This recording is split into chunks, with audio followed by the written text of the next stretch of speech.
ইউরোপীয় ইউনিয়নের সঙ্গে ভারতের বাণিজ্য চুক্তিতে আমদানি করা ওয়াইন ও স্পিরিটের ওপর শুল্ক কমানোর ঘোষণা এসেছে। এতে ভারতীয়দের মধ্যে উদ্দীপনা দেখা দিয়েছে।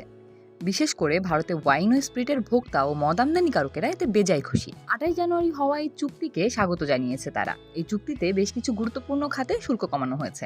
বিশ্বজুড়ে বাণিজ্য উত্তেজনার মধ্যে আমেরিকার উপর থেকে নির্ভরশীলতা কমিয়ে বাণিজ্য বাড়ানোর জন্যই এই উদ্যোগ। ভারতে বর্তমান শুল্কের হার অনেক কমে আসবে।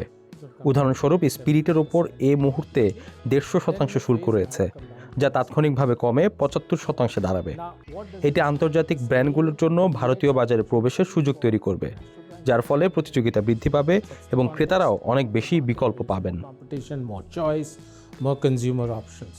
ইউরোপীয় ইউনিয়নের পক্ষ থেকে জানানো হয়েছে, এই চুক্তির ফলে দক্ষিণ এশিয়ার অন্যতম বৃহৎ ও সুরক্ষিত ভারতীয় বাজারটি উন্মুক্ত হতে যাচ্ছে।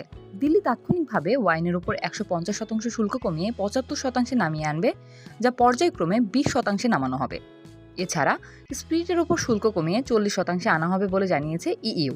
এর ফলে ভারতে বিদেশি মদের দাম অনেক কমে যাবে।